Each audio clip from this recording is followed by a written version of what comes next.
Khilafah, sebuah institusi pemerintahan Islam yang berjalan sejak zaman para sahabat hingga tahun 1924. Ia merupakan sebuah simbol keagungan peradaban Islam selama hampir 1300 tahun.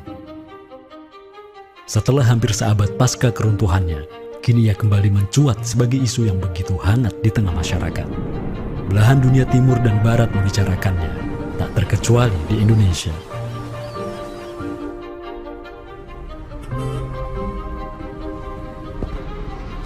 Perdebatan tentang khilafah tak terhindarkan, apakah ia pantas diterima atau tidak di zaman modern saat ini. Kita tahu khilafah atau kehilafahan Islam itu di Nusantara bukan hal yang baru. Ya, sudah ada hubungan relasi antara kesultanan-kesultanan dan kerajaan Islam Nusantara dengan kehilafahan di Turki Utsmani atau wilayah Arab secara keseluruhan itu sejak abad ke-7.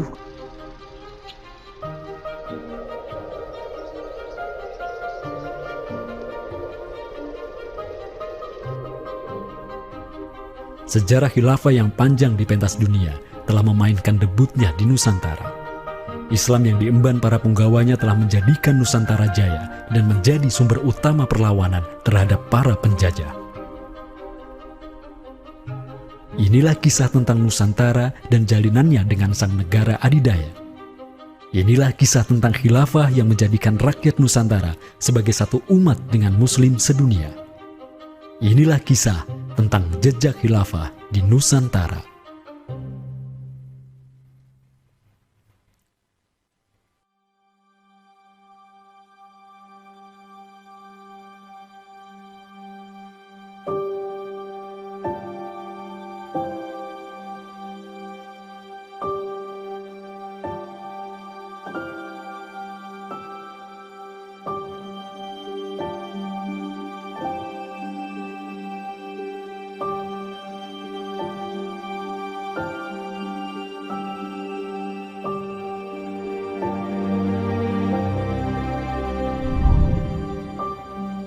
Senin, 12 Rabiul Awal tahun 11 Hijriah, bertepatan dengan tahun 632 Masehi.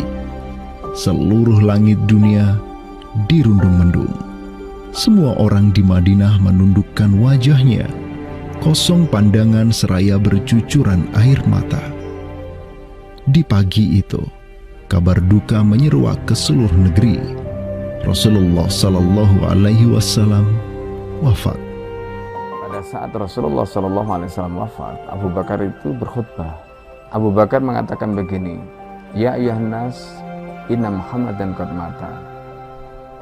Wala budda lihada dini man yakumu bihi. Kata Abu Bakar begitu. Wahai manusia, sesungguhnya Muhammad sudah wafat. Dan urusan agama ini harus ada yang mengurusnya. Setelah Abu Bakar menyampaikan demikian, para sahabat pun segera bersepakat untuk mencari dan memilih Khalifatur Rasulillah, seorang pengganti Nabi untuk menjaga agama dan menjalankan urusan dunia.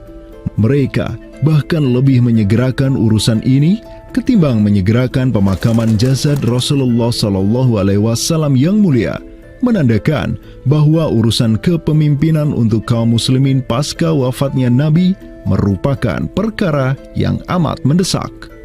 Karena itu Sayyidina Umar juga mengatakan, La islama illa bil jamaah, wala jama'atan illa bil imarah, wala imaratan illa bit ta'ah. Umar juga memahami sebagaimana yang dipahami oleh Abu Bakar. Islam ini tidak akan kuat kecuali dengan adanya jamaah, dengan adanya persatuan. Dan tidak mungkin umat ini bisa bersatu kecuali dengan adanya imarah, adanya khilafah, adanya kepemimpinan. Dan tidak mungkin adanya imarah kecuali dengan adanya ketaatan. Jadi para sahabat itu paham itu. Kemudian para sahabat itu juga menjalankan apa yang diperintahkan Nabi dalam hadis yang lain. Apa kata Rasulullah? Alaikum bisunnati. Kalian harus pegang teguh sunnahku. Wa sunnatil khulafa'ir rasyidin al-mahdiyyin min ba'di. Dan sunnah para khalifah rasyidin al-mahdiyyin min ba'di mendapatkan petunjuk setelahku. Kemudian Nabi mengatakan, Addu alaiha bin nawajidi. Kalian harus gigit sunnah itu dengan menggunakan gigi geram dan jangan dilepaskan. sunnah yang ditinggalkan oleh para khulafaur rasyidin itu apa? Pertanyaannya begitu. Jawabannya tidak lain adalah khilafah itu, sistem khilafah itu. Maka di Saqifah Bani Sa'idah bersepakatlah kaum muslimin untuk memilih Abu Bakar sebagai khalifah pertama untuk mengatur negara mereka yang disebut sebagai khilafah Islamiyah. Negara khilafah di bawah kepemimpinan Abu Bakar dan khalifah-khalifah setelahnya, Umar bin Khattab, Utsman bin Affan, dan Ali bin Abi Thalib cepat sekali berkembang. Mereka memperluas wilayah khilafah hingga mendobrak dua negara adidaya saat itu, Kekaisaran Persia dan Imperium Romawi. Semua aktivitas ekspansi tersebut merupakan realisasi kebijakan politik luar negeri khilafah Islamiyah, dakwah, dan jihad. Sementara di Timur Tengah sedang terjadi revolusi tauhid yang luar biasa dengan munculnya negara adidaya baru yang bernama Khilafah Islamiyah. Jauh di sebelah timur, terbentang sehamparan kepulauan yang teramat luas wilayahnya. Masing-masing pulau ini begitu hijau hutannya, mata air mengalir dengan begitu derasnya, disertai kekayaan alam yang melimpah ruah jumlahnya, baik di bawah maupun di atas tanah, baik sebelum maupun selepas pantai. Negeri itu dikenal sebagai Nusantara. Diapit oleh dua benua dan dua samudra, amatlah strategis posisi wilayah Nusantara, menjadikan ia sebagai pelabuhan dagang yang ramai, tempat bertemunya bangsa-bangsa dunia. Kala itu, belumlah penduduk di Nusantara mengenal Islam, sementara kehidupan mereka sedang diselimuti oleh kegelapan. Namun, tatkala Islam sedang membara di Timur Tengah, tentu sampailah pengaruhnya ke Nusantara.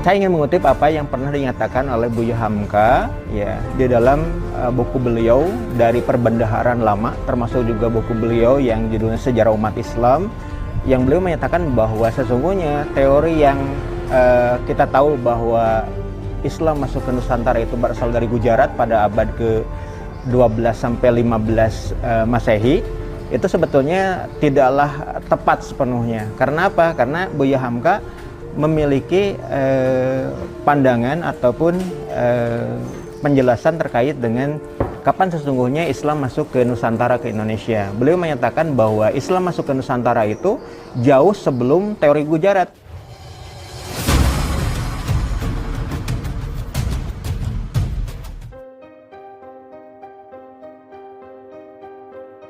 Di bawah pemerintahan Khulafaur Rasyidin yang wilayahnya membentang dari Afrika Utara sampai Persia, perdagangan kaum muslimin berkembang pesat dengan dikuasainya pelabuhan-pelabuhan strategis di Samudra Hindia.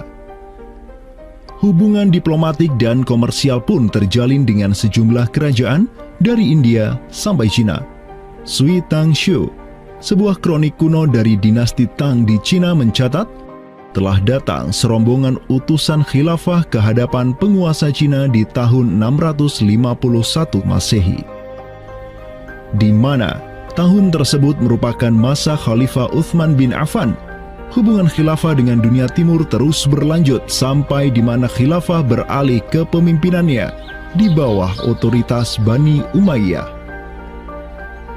Apabila hubungan negara khilafah dengan kekaisaran Cina sudah terjalin sejak masa Khulafaur Rasyidin melalui jalur laut, tentulah utusan khilafah akan melalui wilayah Nusantara yang menjadi penghubung antara Timur Tengah dan Asia Timur.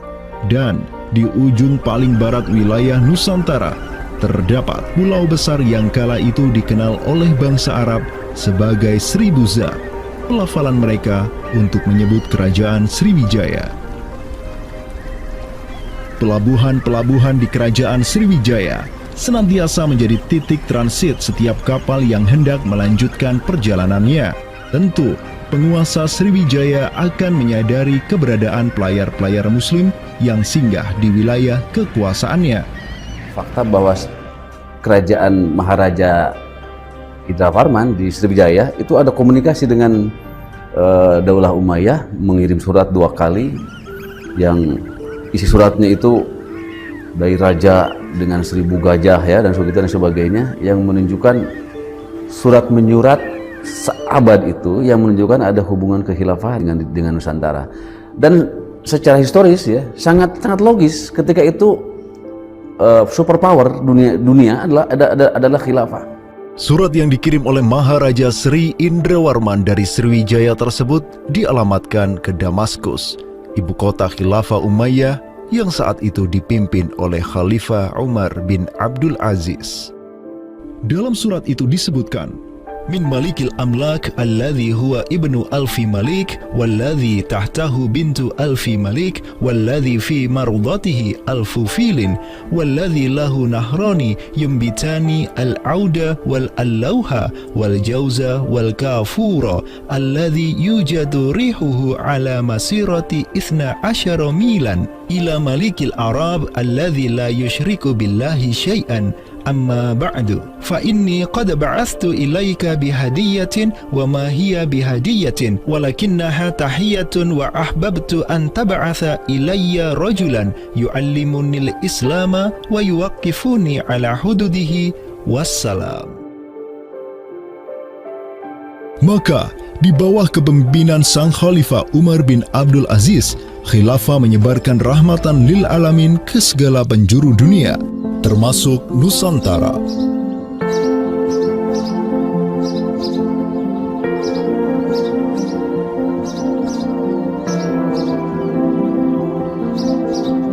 Seperti sekarang Amerika atau Eropa kan ada hubungan dengan semua negara karena dominasi politik, ekonomi mereka, kebudayaan dan sebagainya. Saat itu penguasa dunia atau superpower adalah dunia Islam, institusi politiknya khilafah, maka sangat logis kalau ada relasi dengan berbagai semua negara.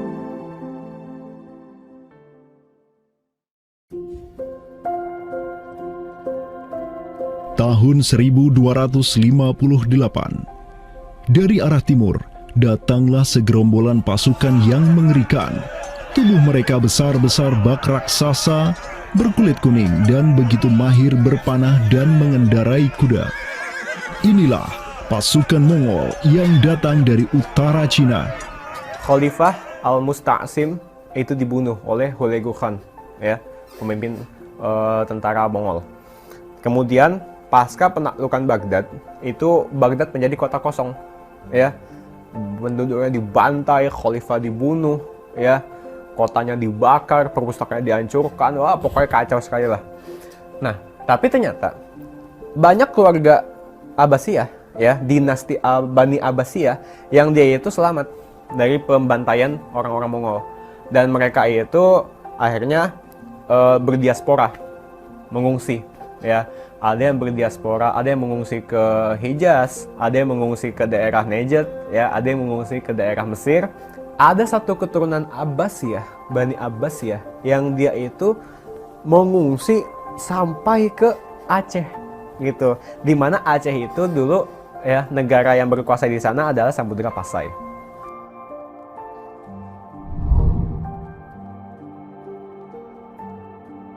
Terdapat 3 orang Bani Abbasiyah yang diketahui dimakamkan di Aceh, yakni yang pertama Sodrul Akabir Abdullah bin Muhammad Al-Abbasi, keturunan Khalifah Al-Mustaunsir Billah. Kedua, istrinya Siti Rahiman binti Malikul Mu'azzam, dan ketiga, anaknya Sodrul Akabir Yusuf bin Abdullah Al-Abbasi. Mereka bertiga dimakamkan di kompleks yang sama. Yang paling monumental, yang paling besar di sini kita lihat adalah seorang tokoh yang memiliki predikat As-Sadr Al-Kabir ataupun pengawal para pembesar yang derajatnya mungkin setingkat dengan Perdana Menteri.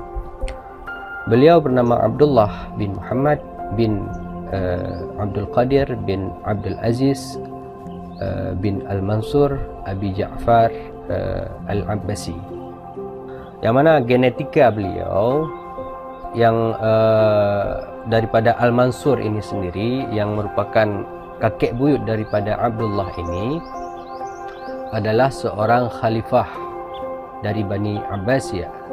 Bani Abbas ini yang terkubur di Aceh, ya Lok Sumawe ini, ayahnya ini ya Muhammad bin Abdul Qadir. Ternyata dia itu dicatat oleh Ibnu Battuta, ya, dicatat oleh Ibnu Battuta dalam rihlahnya kitab Tuhfatun Nazar, ya. Nah, dia itu ayahnya Abdullah bin Muhammad Sodrul Akabir yang di Pasai itu menjadi gubernur, ya, menjadi gubernur di mana? Di daerah India, gitu. Dicatat oleh Ibnu Battuta, gitu, ya. Dan Ibnu Battuta mencatat sultan-sultan di India itu begitu hormat, ya, begitu taat, dan mereka itu memuliakan keturunan Khalifah Abbasiyah ini, ya, keturunan Khalifah Al-Mustansir billah, begitu. Nah, ini mengindikasikan bahwasanya apa? Sultan-sultan India itu begitu memuliakan, dan mereka itu dalam satu riwayat lain juga membaiat Khalifah Abbasiyah yang ada di Mesir. Sementara sultan-sultan di India, ya, Kesultanan Islam di India itu punya hubungan erat dengan Samudra Pasai, begitu. Nah, di sini kita bisa menduga kuat bahwasanya Samudra Pasai itu juga berbaiat kepada Khalifah Abbasiyah. Samudra Pasai pada masa itu berbaiat kepada dinasti sebelum Utsmaniyah berkuasa, yaitu kita menduga dan meyakini hal tersebut sesuai fakta-fakta yang kita temukan di lapangan bahwa Madinatul Sumatera ataupun Jaziratul Jawi, Samudra Pasai itu berbaiat langsung kepada dinasti Abbasiyah. Sultan Zainal Abidin bin Ahmad bin Malikus Zahir bin Malikus Saleh, penguasa Pasai di masa Sodrul Akabir Abdullah Al-Abbasi hidup, menyatakan baiatnya kepada Khalifah Al-Mutawakkil 'alallah di Kairo di awal abad ke-15. Begitu pula sebelumnya, Sultan Muhammad bin Tughluk di Delhi diikuti oleh Sultan Jalaluddin Muhammad dari dinasti Raja Ganesh di Bengali dan penguasa dari dinasti Utsmaniyah di Turki, Sultan Bayazid pertama. Seluruh sultan di dunia Islam menyatakan baiatnya kepada Khilafah Abbasiyah semenjak gelombang badai Mongol berhasil dihentikan oleh pahlawan-pahlawan Mamluk. Pusat Khilafah Abbasiyah kini berpindah ke Kairo, Mesir, dan menjadi magnet kaum muslimin global. Dari pusat khilafah inilah dakwah Islam mulai bangkit kembali dan menggencarkan aktivitasnya dengan mengirim berbagai juru dakwah ke seluruh penjuru alam. Dengan Samudra Pasai yang mendaulatkan dirinya sebagai Darul Islam yang berbaiat kepada Khalifah, Samudra Pasai mengemban tugas untuk mengubah seluruh Asia Tenggara dari Darul Kufri menjadi Darul Islam. Sultan Zainal Abidin Ra Ubabdar dibantu oleh putra Sodrul Akabir Abdullah bin Muhammad Al-Abbasi, yakni Yusuf bin Abdullah, yang di pucuk pusaranya tertera nama kakeknya Khalifah Al-Mustansir billah, banyak menaklukkan wilayah-wilayah yang belum Islam di Sumatera dan Semenanjung Malaya. Seperti Ra Ubabdar. Ra Ubabdar itu berasal dari dua kata, Ra dan Ubabdar, yang mana artinya adalah penguasa gelombang. Ini adalah sebuah predikat yang sangat luas sebenarnya maknanya. Sesuai dengan masa yang ditorehkan pada waktu tersebut, bahwa Sultan Zainal Abidin Ra Ubabdar bin Ahmad bin Muhammad bin Al-Malik Al-Salih ini adalah salah satu masa kegemilangan Samudra Pasai, yang mana kita ketahui setelah masa tersebut yang memimpin Kesultanan Sumatera adalah anak keturunan daripada beliau ini, yang jumlahnya sampai 11 orang sultan. Bergerak dan terus bergerak itu meluaskan dakwah Islamnya sampai ke pulau-pulau. Itu masa Zainal Abidin Ra Ubabdar, terutama penakluk gelombang yang dijuluki beliau itu melebarkan sayap itu sampai ke seluruh Asia Tenggara.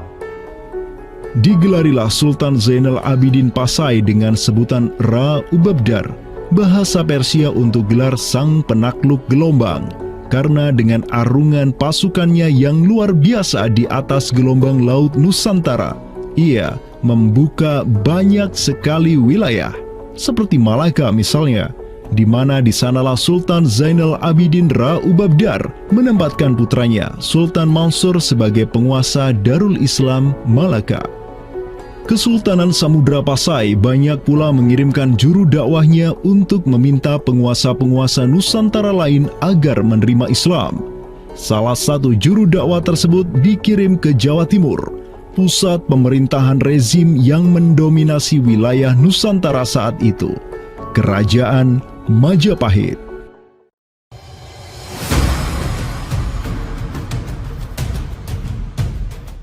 Gresik, Jawa Timur. Di kota yang hanya berjarak 60 km dari Trowulan, ibu kota Kerajaan Majapahit, terbaring jasad mulia di atas pusara marmer yang begitu indah.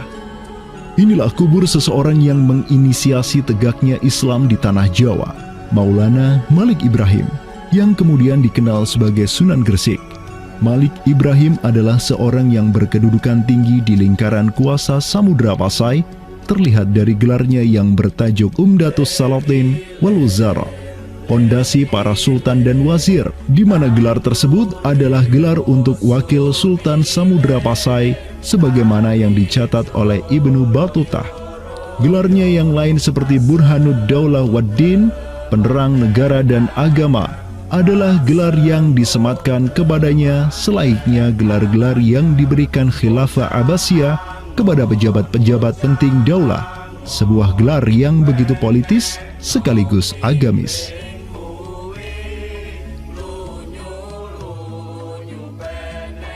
Maulana Malik Ibrahim dikirim oleh Pasai untuk mendakwahkan Islam kepada rakyat dan para penguasa Majapahit. Banyak orang-orang dari kesultanan ini, Kesultanan Samudra Pasai, yang itu berbaiat langsung ke khalifah, itu mengirim orang-orang atau orang-orang Pasai itu banyak bermigrasi ke daerah-daerah lain di Nusantara. Misalkan ya, kalau kita perhatikan makam tertua, ya salah satu makam tertua di Jawa yang sekarang terletak di Gresik, siapa orangnya? Ya, pemilik makam ini itu adalah Maulana Malik Ibrahim. Maulana Malik Ibrahim, ya, kalau kita perhatikan makamnya yang di Gresik itu sama persis gayanya dengan apa? Dengan makam-makam yang ada di Pasai, begitu. Nah, ini merupakan bukti bahwasanya Sunan Gresik itu pernah ada di Pasai, ya, dan dia itu ya tahu sendiri lah, ya, bahwasanya Maulana Malik Ibrahim yang kemudian dikenal juga sebagai Sunan Gresik itu merupakan salah satu dari Wali Songo. Bersama kakek, paman, keponakan, cucu cicit dan murid-murid pilihannya yang kemudian disebut Wali Songo, Maulana Malik Ibrahim berdakwah di Jawa dan menyebarkan Islam di kalangan penduduknya. Mereka mendapat sokongan penuh dari negara yang berkuasa di Samudra Pasai, kesultanan yang berbaiat kepada Khilafah Abbasiyah. Dakwah mereka terus berkembang, perlahan namun pasti, dan mulai melumat persendian kuasa Majapahit yang mulai keropos akibat kekacauan internal mereka sendiri.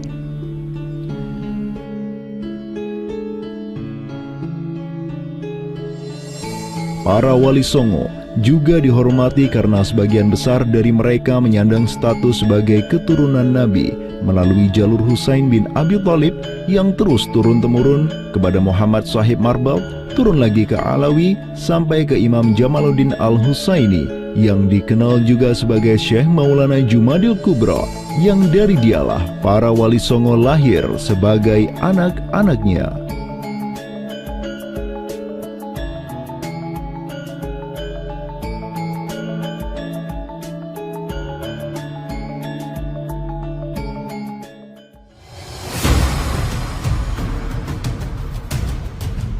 Bertolak dari Gresik, dakwah para wali menyebar ke kota-kota lainnya di Pulau Jawa, bahkan sampai keluar Jawa seperti Maluku, Ternate, Makassar, Kalimantan, dan sebagainya. Selain kalangan rakyat, banyak pula pejabat-pejabat Majapahit yang tercerahkan dengan Islam dan sukarela mengucap syahadatain, seperti para adipati Majapahit di Palembang, Cirebon, Semarang, Pekalongan, Jipang, sampai Mataram. Tak tanggung-tanggung, di antara mereka yang berislam bahkan merupakan sang putra mahkota Majapahit sendiri, Pangeran Jimbun alias Raden Patah, yang merupakan buah dari pernikahan Raja Brawijaya kelima dengan seorang putri Cina. Ketika dewasa, Raden Patah belajar kepada Sunan Giri di Surabaya, kemudian diangkat menjadi Adipati Demak oleh ayahnya. Kemudian di tahun 1478, Brawijaya kelima digulingkan oleh pesaingnya dari Kediri, Girindra Wardana.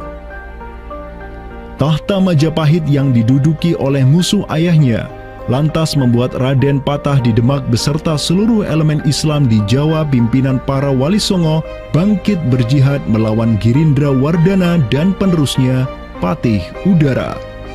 Mereka terus berjihad dengan penuh keberanian hingga akhirnya berhasil melumat kekuasaan Majapahit yang dipegang oleh para pemberontak dari pihak Girindra Wardana dan Patih Udara. Kaum muslimin pun meraih kemenangan hingga akhirnya mereka berhasil memproklamirkan berdirinya sebuah daulah Islam pertama di tanah Jawa, Kesultanan Demak, pada tahun 1482. Digelari Raden Patah sebagai Senopati Jimbun Ningrat Ngabdurrahman Panembahan Palembang Saidin Panatogomo, atau dengan gelarnya dalam bahasa Arab Sultan Syah Alam Akbar Al-Fatah. Dialah Sultan yang telah memfutuhat Jawa menjadi Darul Islam. Dengan berdirinya Demak sebagai daulah Islam pertama yang berdaulat di tanah Jawa, bertambahlah kuat bargaining politik Islam di kawasan Nusantara bersama-sama dengan Kesultanan Samudra Pasai di Sumatera, Kesultanan Malaka di Semenanjung Malaya, Kesultanan Brunei di Borneo, Kesultanan Sulu di Filipina, begitu pula Sultan pertama di Ternate, Sultan Zainal Abidin, yang pernah menimba ilmu ke Jawa di bawah bimbingan Sunan Giri. Dalam rentang abad yang bersamaan, kemenangan daulah Islam di kawasan Nusantara juga diiringi dengan penaklukan Konstantinopel, ibu kota Romawi Timur, oleh salah seorang sultan dari Bani Uthmaniyah, Muhammad Al-Fatih. Penaklukan Konstantinopel sekaligus menandakan tamatnya riwayat Imperium Romawi Timur untuk selama-lamanya. Penaklukan Konstantinopel pada tahun 1453 oleh Muhammad Al-Fatih, sang Sultanur Rum, merupakan realisasi dari janji yang telah terucap ratusan tahun sebelumnya oleh lisan mulia sang Sayyidul Mustafa, Rasulullah Muhammad Sallallahu Alaihi Wasallam. Sungguh, Konstantinopel akan benar-benar ditaklukkan. Sebaik-baik pemimpin adalah pemimpin yang berhasil menaklukkan Konstantinopel, dan sebaik-baik pasukan adalah pasukan yang menyertainya. Dengan dikdayanya kuasa Islam di tanah Rum, menjadikan para penguasa Uthmaniyah mempunyai citra istimewa di kalangan rakyat Nusantara.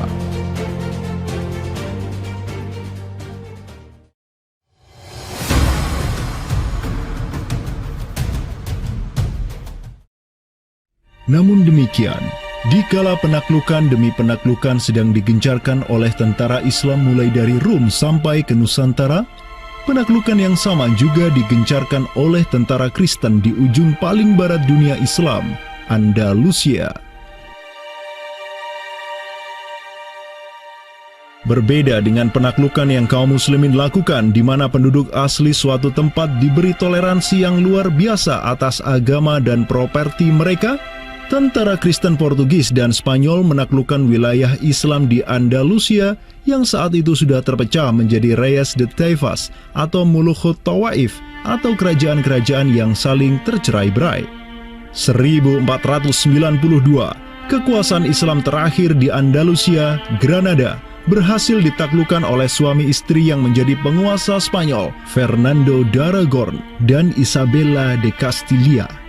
Penaklukan kembali wilayah Andalusia menjadi negara Kristen yang mereka sebut Reconquista telah menyebabkan populasi kaum muslimin di sana tersapu bersih, entah karena diusir, dimurtadkan, atau dibunuh.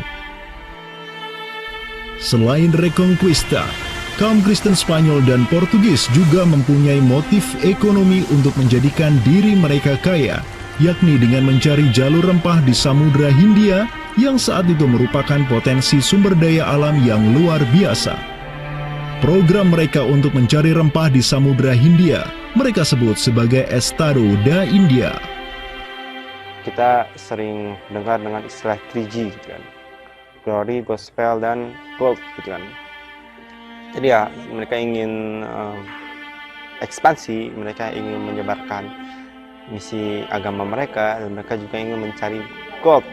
Goldnya di sini adalah justru adalah rempah gitu kan.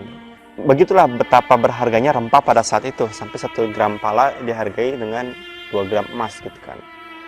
Paus Alexander ke-6, pemimpin kaum Kristen saat itu, begitu mendukung hasrat Portugis dan Spanyol untuk menjelajah dunia dan menyebarkan Kristen.